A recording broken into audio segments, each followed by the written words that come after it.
Hi, everybody. We are live, and this is the post-game show with the Browns losing 17-10.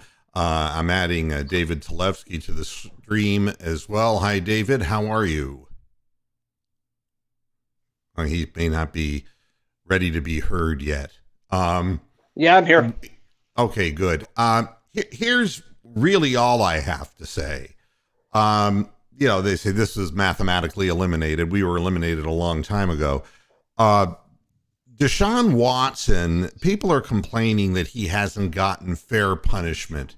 His punishment will be to play in Cleveland. Okay? I want to make this real eminently clear that if you believe in,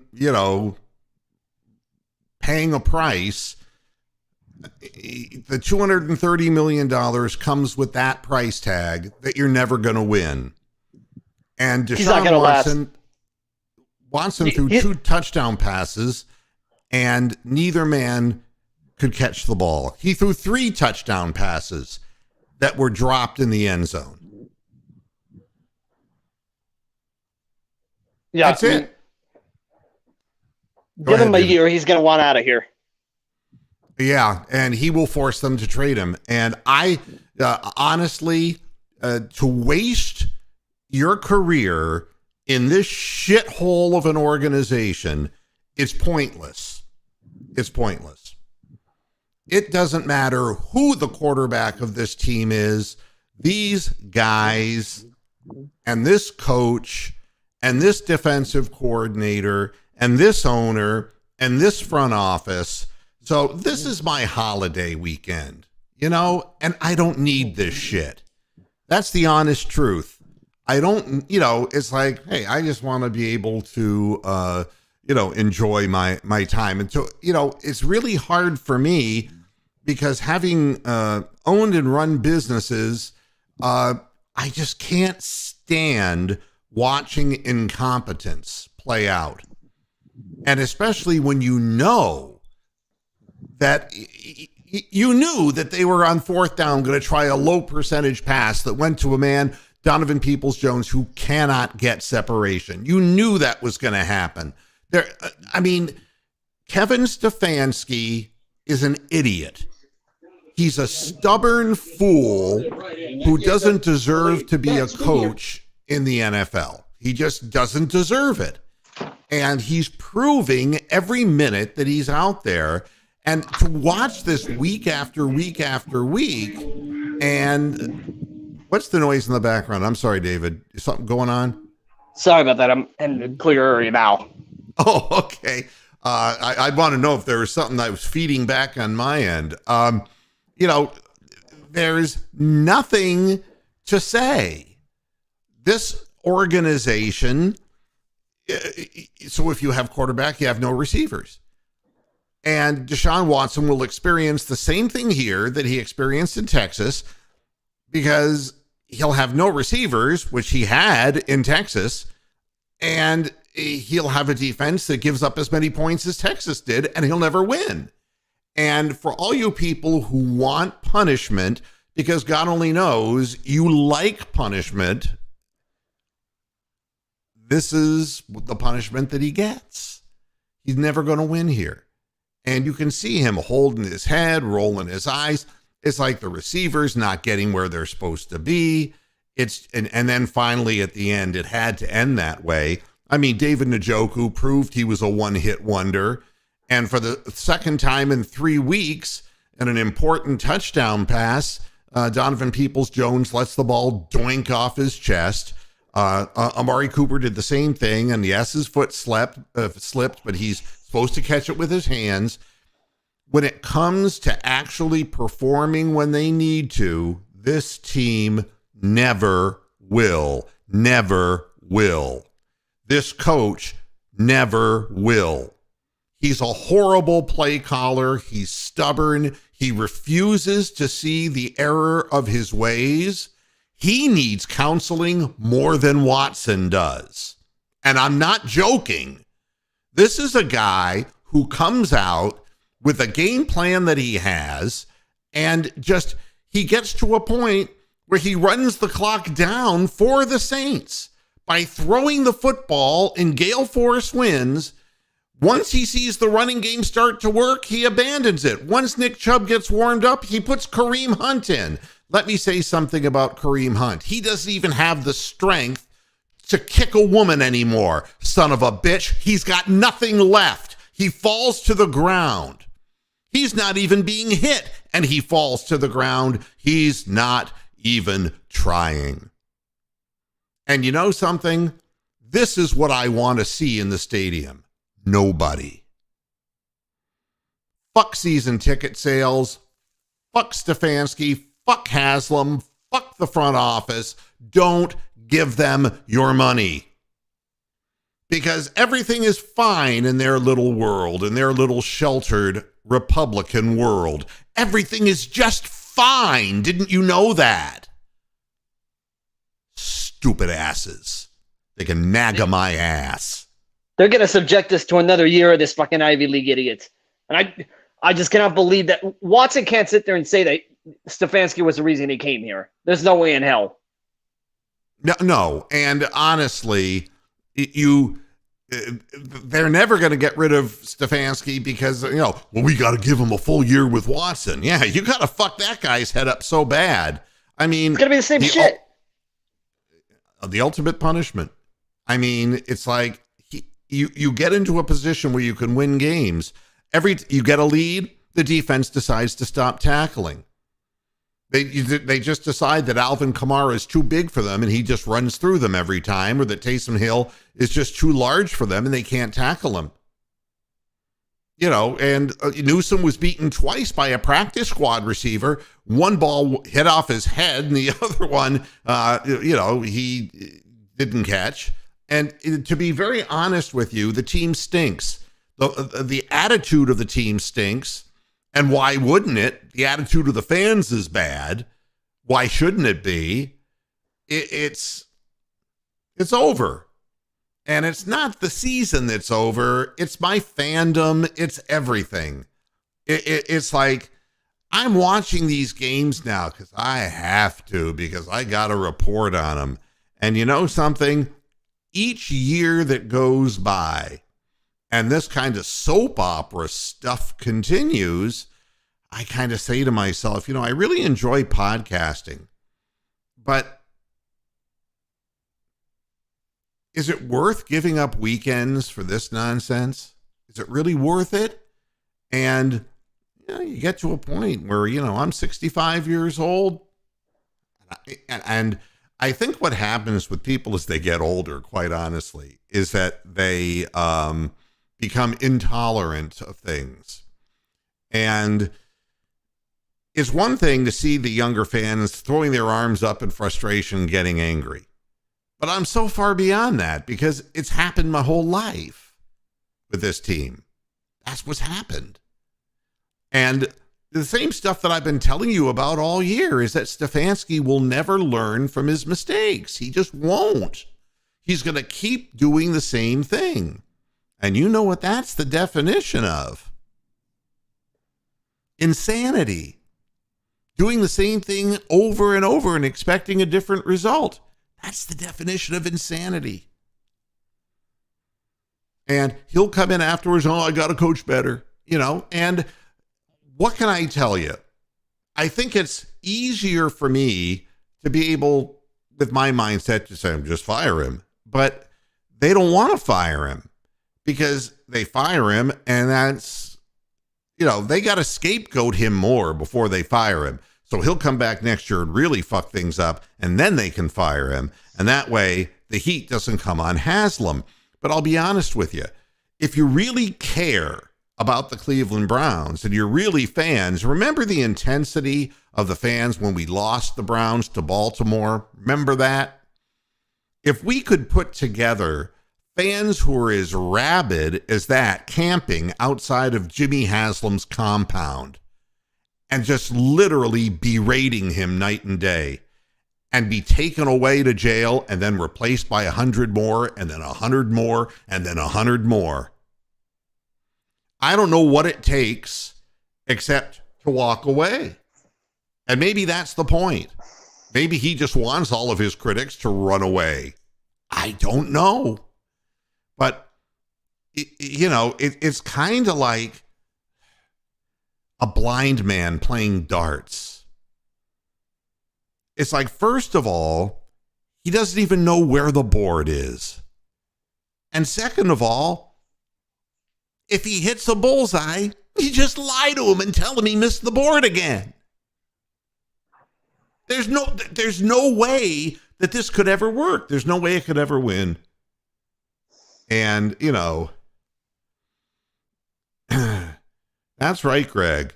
We wanted our name and we wanted our colors, but we didn't get a football team, nothing resembling a professional organization. And it's really embarrassing.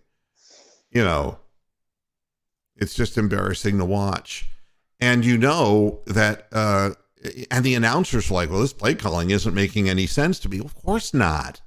If you know anything about the game whatsoever, you know that there's no sense to this. There's no logic, no reason behind it. It's just, what he's going to do before he's going to do it. All you have to do is watch game film on this clown. And that 4th and short was going to be a long pass, even in a 30-mile-an-hour wind, because the guy's brain damaged. I want to see him bitch slapped. There's all kinds of things I want Kevin Stefanski to go through, but realistically, that's being childish. I just want to see him gone. I just want to see the front office that's drafting these incompetent wide receivers to be gone. I never saw nothing in Njoku. I never did. He can't catch the ball. He made one one-handed catch, and everybody just started spooging all over the field. But you know something? His career, he's had the dropsies. Not good. And of all people not to have chemistry with, well, I'll tell you, Deshaun Watson and Amari Cooper got themselves a problem. I don't know what the deal is. You go back to him and he catches it, and then all of a sudden he drops the most important ones, and Watson's just shaking his head. I don't know what the deal is. Maybe Amari Cooper is like one of these pilgrims who's so clean of spirit that he just can't stand what Deshaun Watson did. I don't know. But there's not the chemistry that there should be between those players. And no matter how much chemistry you have with Donovan Peoples-Jones, he just doesn't get separation. The passes that he was throwing were good passes. The interception was on a ball that David Bell, I don't know what he was doing. He was masturbating? I don't know what he was doing. Honest to God. I don't know.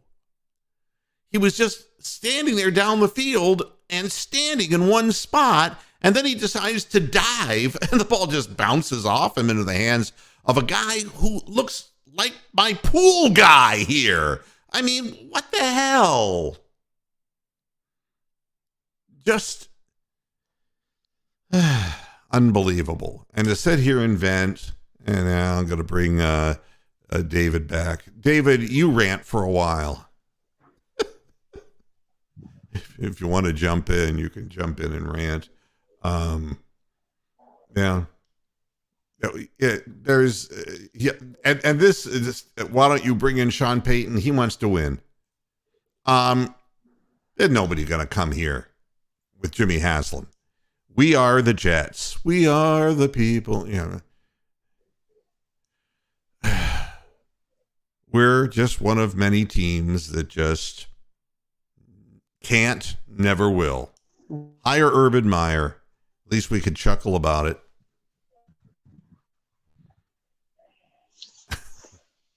You have anything to say, David? Well, I think David is somewhere away from his microphone. I'm actually going to end the show. I really have nothing left to say. There's nothing to analyze here. Nothing to analyze. And, you got, 2 more games this year? Is that what it is? And, what's the point? Going through this and watching this and just saying, remedial mistakes that any any person who just knows anything about the game just wouldn't do. Normally I would stay on long enough just to see what Stefanski has to say. I don't care. If he gets hit by a car crossing the road, I don't care. If he goes to the grocery store and shits in aisle 6, I don't care. I really don't care. So it would be nice to cheer for a team that is actually a team. This team isn't cohesive. The defense lets down. They're up 10-0.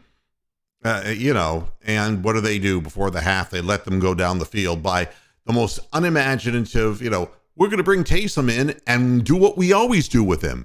He's going to fake the handoff and he's going to run around the end. Fake the handoff and run around the end. And we give up like 70 yards down the field with that bullshit. Doesn't make any sense at all. Not at all. David's having connectivity problems. I'm sorry. Hi, Bronk. How you doing? How are we doing? Yeah. I mean, I think missing Kevin must be like a Cleveland tradition, Well, I mean, I was watching the game, and Jay Feely was saying stuff that I said 30 seconds prior. It was like any fucking idiot could have called a better game, and I know I could have called a better offensive game. You could have called a better offensive game. Everybody who's ever been on this panel could have called a better game than that. So I think that Kevin, if he's listening, at some point you need to go, or at least we need an offensive coordinator who plays. Somebody who calls plays. We need to get them in now. Why wait till the end of the year? No, I know it doesn't matter. I mean, we're eliminated now, but we might as well, fuck up the Commanders and the Steelers. Well, I mean, what my feeling is that it's a hell of a lot easier right now to. And hold on a minute, I want to bring Hammer Time in. Hi, Jim. How you doing, buddy?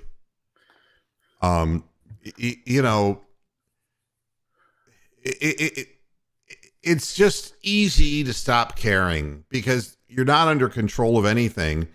And realistically, if it were me and I owned the team, I would strip Stefanski of the play calling. Oh, yeah. And I'd say, all right, you're the head coach, but you're not the offensive coordinator anymore. You're not calling the plays. We're done with that because you're a failure. Move it on. And let him know going into the offseason, he's going to be replaced. But nobody's got the fucking stones to do that. You just paid a man $230 million and you're just forcing him to play in a situation for no damn good reason. You're not going to let him win. You're just going to put him in a situation where he's throwing to nobody and, and there are things that didn't even make any sense. And I'm wondering about Deshaun Watson. In one regard, there was one play where, they faked a pitch to the left and they ran the boot to the right. And there was a huge seam for Watson to run through. And he just threw, and the defender stayed with Donovan Peoples-Jones. He could have run for 15 yards. And instead, he threw it to Donovan Peoples-Jones for a no-gainer. Yeah. Why? Yeah. That was in the fourth quarter. Yeah. When we were behind. When we gave up 17 straight points for no good reason. We had all said on Friday that Taysom Hill was going to run the ball. We had all said on Friday that Kamara was going to run the ball. We all said on Friday that Andy Dalton wasn't going to be able to throw dick. And we knew this. And we don't get paid for that. We don't get paid. In fact, it costs us money to be online. It costs me 33 pence a kilowatt hour for electricity just to fucking watch this shit. You know how much that is? That's 50 cents a kilowatt hour. That's expensive here, man. And that's bullshit. Yeah. I agree. I couldn't agree more than with the animal. it's easy to sit here and people say, well, you're a fan. That's the wall that's between management and the fans. Well, you're a fan. You don't know anything about this business. Well, I know things about business, and I know when people aren't trying hard. I know when the defense isn't tackling properly. I know when they find ways to lose in situations where they're winning. I know that the coaching staff is not giving them the best chance to win. Yeah. I don't understand why in God's name Kareem Hunt, when he's not in the future plans of this team, is allowed to continue hitting the field and fall to the ground and do nothing when a guy returning the kicks, Ford, looks like a real gamer. I don't understand. Ford has acceleration and can get through holes. Kareem Hunt either can't anymore or he just doesn't want to be here anymore, but he's not going to be here, so why is he playing? I don't know, man. I don't know. Now you see the Patriots fumbled at the 3. Everyone said, oh, Cincinnati's going to lose. No! It can't go down that way. This is their year. Didn't you know that? Get on the bandwagon. What? Cincinnati.com. Yeah, Mary Cunt Cabot. Yeah, I know. That's her new name, by the way. And I will freely use it. You'll get banned on here. Yeah, good. Yeah. Good. Ban me. Good. So see where you're coming from now. Yeah, I mean, to me, I think all it is more fodder for the press to be critical of the team. You know, that's what it is. And I don't know what to say. Well, see, it's just embarrassing me watching these games on the big television in front of my English family. You know, it's much better to watch it in the quiet of my own room so I can just sort of sob gently to myself and, like, you know, go, why am I doing this?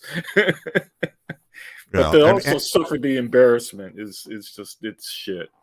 But I mean, honestly, when I saw that nobody came out to watch the game, and I know the weather's horrible up there, but in my youth, there was horrible weather, and they would all come to the stadium. Oh, yeah, Red Bright 88 game. It's obviously a playoff game, and it was like rammed, didn't it? You know? And people don't care anymore. The fact of the matter is that they don't care about the Browns anymore, and, you know, I would never spend a dime. I mean, I'm doing this, and I'm doing it for my fun, but I would never pay for that. Well, there's no point in risking frostbite watching this team in any stretch of the imagination. Yeah, tickets were going for $5. Yeah, it was going to cost you 10 times that in parking to go to the game than it would actually to be getting the gate. Yeah, I was reading a story, and maybe I can share this if I can find the story. That there was a player who, I want to see if I can. I believe an NFL player. I'm going to see if I can find it on the ESPN NFL page. Who is being suspended for a year for gambling? Oh yeah, okay. yeah. Oh, yeah, it's an Eagle guy. Coach for the Jets. Oh, Jets. Yeah, it's a Bowling Green. Jets assistant coach. Didn't bet on a Jets game. No, he bet on an NFL game. I thought it was the NFL makes every other commercial is bet 365, bet your mother, bet your sister, tell her to spread her legs, give her up, anything for money. We are all Caesars. Hey, and Moo, it's even more intense here in Ohio because as of January 1, Ohio is going to have legalized sports betting. So every Tom, Dick, and Harry version of online sports betting, not to mention all the casinos and racinos, are all going to have sports books. It's really heavy, and you can get, sign up now, get $100 in free bets, get $200 in free bets, get, get your free crack. NBA League Pass. It is every commercial on the radio, on any sports radio here, and a bunch of other stations are all for this sports betting here in Ohio in particular. So, and it gets worse. Now we know where the NFL Sunday Ticket's going to be, and that's YouTube. And they're going to be promoting their YouTube TV, their shitty little cocksucking fuck shit television thing that has 100 whoop-de-doo channels that nobody gives a shit about. And they're going to charge people over $400 for that shit. And that's $2 billion that YouTube just spent. I'm surprised that Elon Musk didn't buy it. I mean, my goodness. So, you're going to be paying your $400 to watch games that are obviously fixed, gamblers who are running rampant, and then you make your stand on Miles Austin, who just, was just one of a million people betting on games openly on a public source, and he's done. You fire him. You got a lot going for you by doing this. A, the false sense of integrity. 2, another way to punish a black person. And 3, it's to avoid confrontation about how fixed the league is in the first place. It can't, let me explain to the younger viewers if I can. All right. Okay, go ahead. Every city that brought in, and especially cities that were in bad shape. And I mean, the greatest example is Atlantic City. People said Atlantic City couldn't possibly get worse than it was back, back before, Bruce Springsteen growing up like that, It's like, wow, what a decline in Atlantic City. It couldn't get any worse. And then they always come up with this idea, how about casinos? How about casinos? And the people are so bogged down, they say, well, shit, we'll try anything. Well, it turned into a gigantic crack house. Atlantic City, if you took a look at, there is a famous photograph, and you can look it up online, and it's all of these casinos that were built, and literally the camera is pointed behind them to what looks like one gigantic crack house behind them. The whole area was just devastated. What you did is you made people who were already in a depressed economy, you turned them into chronic gamblers, and they might as well have been crystal meth addicts or whatever. They were zombies and they were gone. And every single place, and, so you're getting legalized sports betting in Ohio, Hammer? Is that right? Yeah. He's on mute, but that's correct. January. Yeah, and there you go. Next week. And it's a perfect place because you understand that vultures, they can only survive on dead animals. You understand. And you go to the most depressed areas of the country and put in casinos, you just go ahead and kill off what there is there and pocket the money. Ask Dan Gilbert. It's pathetic. And part of this is in response to Pittsburgh, the Rivers Casino in downtown, right on the, close to the stadium and stuff. They've had sportsbook for, I don't want to go about 5 years now. So, Indiana's got it, who does it help, Jim? Everywhere else. Who does it help? Own the casinos, except for Donald Trump, who couldn't run a casino, who managed to lose money on his. But for the most part, it's rich people who own the casinos. That's the only people it helps. And so, again, and people are wagering on this shit because they can't just be fans anymore. They have to be actively involved, and somehow just gambling what little money they earn is the way to do it. And legalizing this, what it really is just another form of taxation at the light end of the spectrum. On the heavy side of the spectrum, it is exploiting people's insecurities and weaknesses. And, and if I'm just going to say this straight out. If you are paying to watch this shit, there's something wrong with you. There's something wrong with you. Because it ain't worth it. House in winter weather.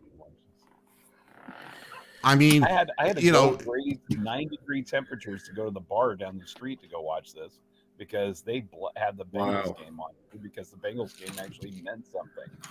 It wasn't a team that who's going to get to 6 or 7 wins this year. Yeah. I mean, the way I look at it is you're just feeding the monster and feeding the monster, and the monster doesn't give a shit about you. The monster doesn't care about anything except how much money they can get by giving the Sunday ticket to YouTube. And, you know, our world just shrinks like this around us, you know. It's all Amazon and Apple and Google, YouTube. It's all controlled by a few people. What's the first thing that Elon Musk does? Is it enough to have a successful battery company and car company? No, he's got to buy Twitter. He's got to have everything.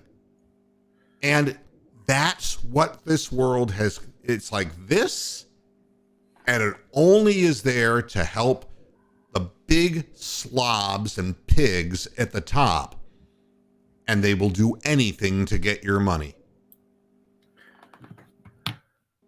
Yeah. And, well, the amazing thing is watching this with non-Americans. They're very quick when they watch this with me to point out the hypocrisy that goes on during the game, but also during the adverts, but also during the bits where, oh, look at the New Orleans Saints helping these little poor kids and giving them shoes and stuff. You know, when there's $3 billion quid owners and all this stuff. So, you know, I don't know. I mean, we're people in America who grew up watching all this, and I'll count myself in on that. We're all a nerd to all this stuff. But you show this to somebody overseas, and they'll say, "What a load of bullshit this is." You know, why do you do it? You know, why do you watch it? You know, it's amazing. It's the same reason why people watch cricket matches for hours on end. Wow. That's actually sport.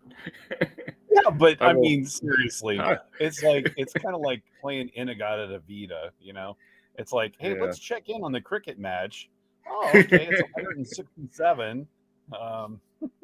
Oh, there's cheating that goes on in that too. There's been gambling fixes, and there's been people suspended, and people like tampering with the ball and all that. So yeah, it's got its problems too. But and of course, Mary Cunt Cabot, there she is, and she will no matter what. Watson. She is a racist. She's a hateful person, and you know. Whatever happens to her. But I mean, if you didn't watch the game, that's what you would write. I mean, because that's just the narrative you want to follow.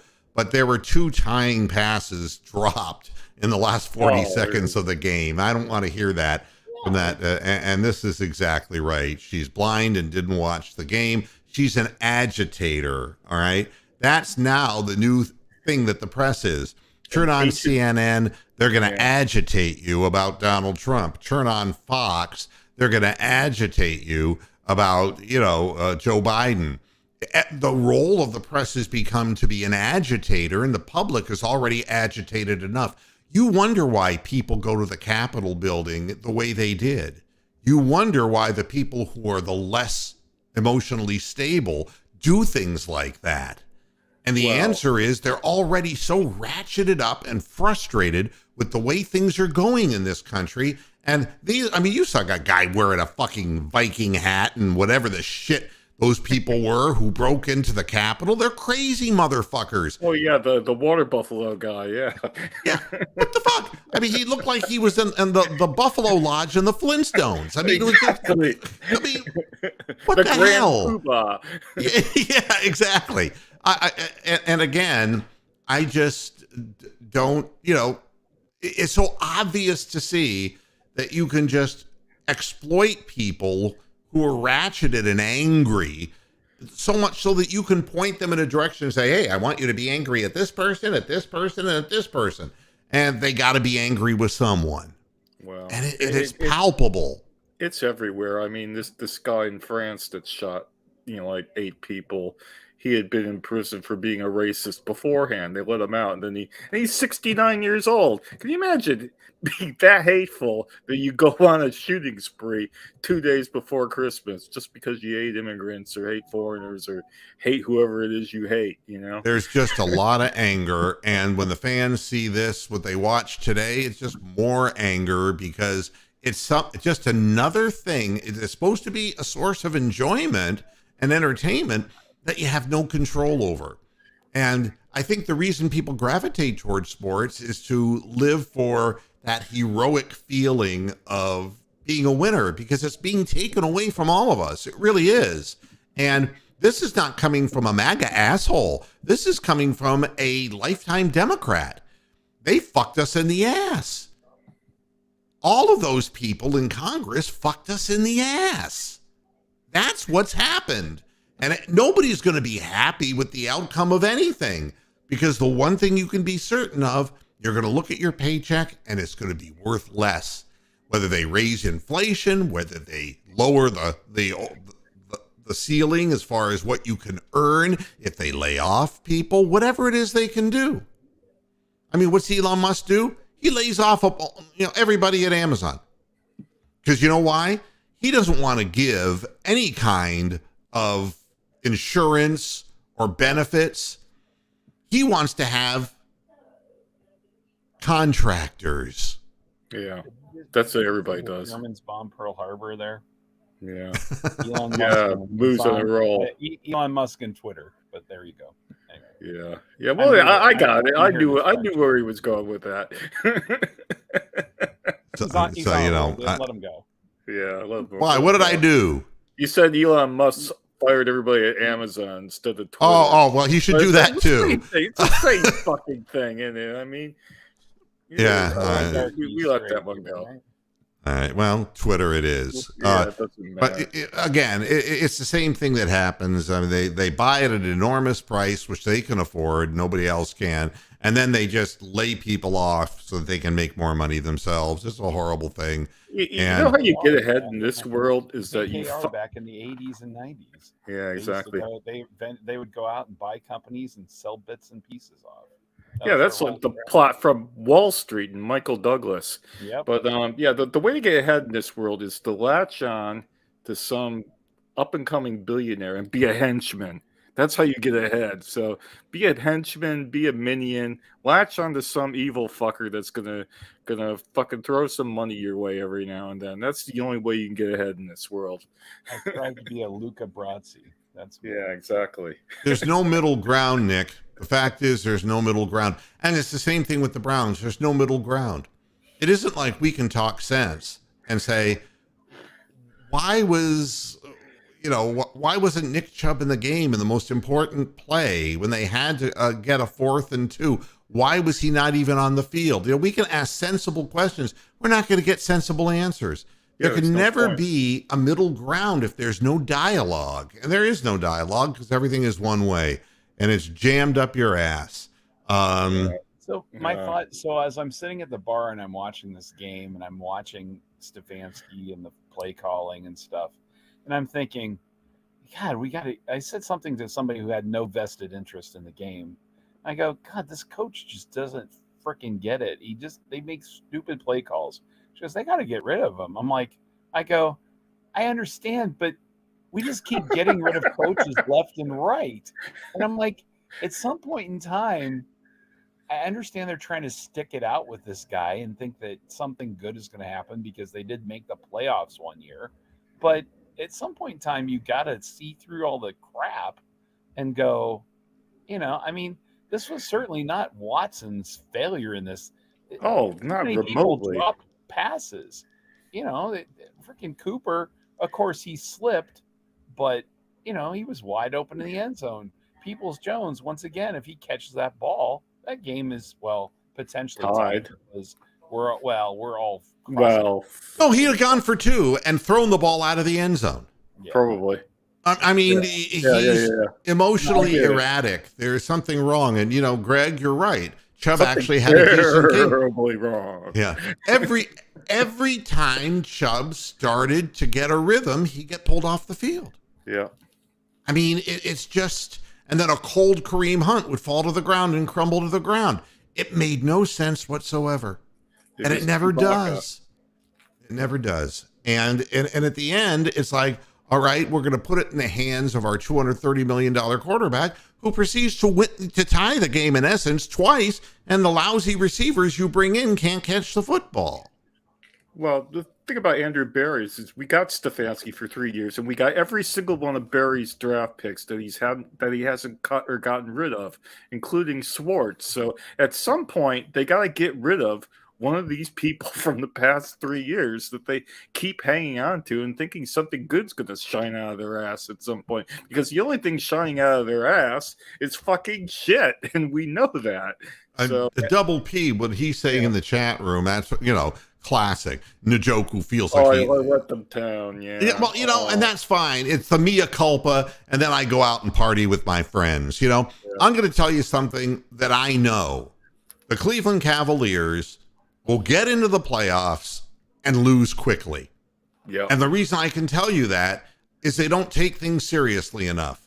Maybe they're just too young. Maybe they just don't understand that just because you beat the Bucks 2 days before doesn't mean that you can sit there and play with your dick the next night and not perform. Oh, they got ass raped last night. And deservedly so. Ass raping. But that's the picture that's becoming clear about that team, is that every time they get a good win and apply themselves like they did against the Bucks, they could be a really good team if they were able to play that way every night. But the problem is that JB Bickerstaff can't possibly get young men making this much money to do what he wants them to do. He yanked them off the floor, and the goddamn subs came in and cut the lead down. Yeah. And made it almost manageable to get back into the game. And we had nothing on the floor. Robin Lopez and old man Kevin Love and Jetty Riddle Child Osman. And I mean, and Stevens, Mr. throw the ball from Stevens. Lamar Stevens from the corner for a miss.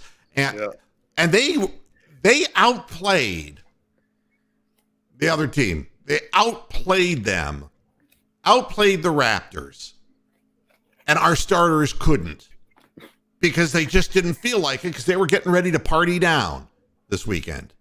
That's all. You can't fool me. I know when people are not applying themselves. The Cleveland Browns players are not applying themselves because they don't believe in the direction that they're going, and they're right. But what are they going to do? You got to collect your paycheck, at least make something good come of it. Yeah. The rest of us, we see a bunch of shit going on and we can't do anything about it, and our paycheck goes down. What is affordable to us becomes less. The costs become higher. So, the players at least can salvage their salaries. That much they can do. And it's really, And Renee, this is a truth, but not for now. Yeah, we all agree with that, but it ain't going to happen, Right. I mean, Deshaun Watson coming off of what he's coming off of, and I don't mean the game. I mean, coming off. Yeah. Thank you. Put that back under the sheet, would you? Less said about that, the better. Yeah, and Watson eventually may carry the clout to just be able to go to the front office and say, "Look, this just ain't working. We got to do something. We got to get receivers in here, and this is how we did this, even with a losing Houston team, to put up points. And you need to put up points here, and you're not doing it. And this is what you need." And kind of lead them to water because, but what will really happen, Renee, is that he'll there's a no trade clause unless he agrees to it. Yeah. He'll agree to it in short order. Don't worry, Deshaun Watson will not be in Cleveland for long. He won't be. Why should he? Why should he waste the prime of his career playing for these idiots? And maybe he won't get the $230 million, but you know something? It's one thing if you're carrying a clipboard. If you got to go out there and take the punishment that he's going to be taking the next several years of his life, I guarantee you that sometime next year when we get off at the halfway point, whenever the bye is, that he's going to say, I don't want to play for this coach anymore. You got to get him out of here. And that'll be the end of Kevin Stefanski when that happens. But God only knows what we'll hire to replace him. It's crazy. You know. Sean Payton's ready. Sean Payton's already got himself a 95-year-old defensive coordinator, Vic Fangio. I was reading about that. Wow. You know, He's ready to go. well, I wish I could be happier. I wish I could be more optimistic, but you find ways to lose. You find ways to lose. And it's like I said yesterday, every indication would point out that the Browns should win that football game. Yeah, well, I was worried. Because we said everybody says the Browns are going to win. That means we're going to lose. Yeah, but what I said at the end was unless the Browns defensive line decides to take a snooze again and start giving up chunk plays on the ground. Yeah. And even on a game day where they had to stop the run, they knew it was coming, still didn't matter. Wow. Yeah. They did it again anyway. And, you know, that's kind of the deal. And I did want to go to the box score for this and just point out 152 yards rushing for the New Orleans Saints. It's pathetic. It's pathetic. That is the only way the Browns could have lost this football game. And they found the way. They found the way. Congratulations to the Cleveland Browns and the organization. And you can say we got to do better. But you know something? If you're gambling on these games, God help your soul. Yeah, exactly. You need as much help as Deshaun Watson does. And if you're paying the league in any way, God help you. Yeah. God help you, because you're just paying a bunch of thieves and you're just making the rich richer. That's the bottom line. But Hammer Time, thanks. Hello. As always, I appreciate you guys being here, Bronx in England. And I hope everybody, you know, let's put this into perspective and say, this is an important family holiday weekend. And again, I always give a speech about Thanksgiving. It's past, but you have to try to focus on those things that you have to look forward to instead of just looking at the way things are now and maybe they're not going so well. What I will tell you about myself personally in 2021, officially a 37-year marriage ended, and it's not ever something, and you can see the hurt in my eyes. This is not something that people are proud of, you know, and when you're down and it's like, geez, and then you got other issues, you know, that are physical issues, and you're like, geez, this seems like an awful lot to deal with. And then you kind of say to yourself, but look what I have. And so what I've done is I focus on the things and the people who are important to me. And right now is a little touch and go situation. My 92-year-old father's in the hospital after back surgery. It's been very hard and difficult for him. And I want so much for him to get better. And his wife, God only knows, my mom passed away years ago. So his wife, my goodness, she's, you know, upset. I am trying to find, and it's not the Cleveland Browns, it's not the NFL, it's not the NBA. I'm trying to find intrinsically the things in my life that make me happy. And I'm more than happy to say that Rox, my girlfriend, makes me happy. And I'm lucky as hell to have that person. I'm lucky as hell to have Topaz DeWolf, my dog. because he's always there with me. And, you know, the way he looks at me, it makes all this shit just go away. And stop feeling sorry for myself for limitations. You know, take this time of the year. It's not like New Year's resolutions and that shit. Be thankful for those things and at least recognize the things that are important to you. And this other shit in the NFL and all this other crap, it's a sideshow and it's a distraction. But focus down and really think hard about what's important in your life and be thankful for it. A Hammer thanks, Bronk thanks, and thanks for all the viewers who have supported this program for 19 years. Back again on the Chain Gang on Monday. Until then, hasta la vista, Pastor Heads. Good night. Boo.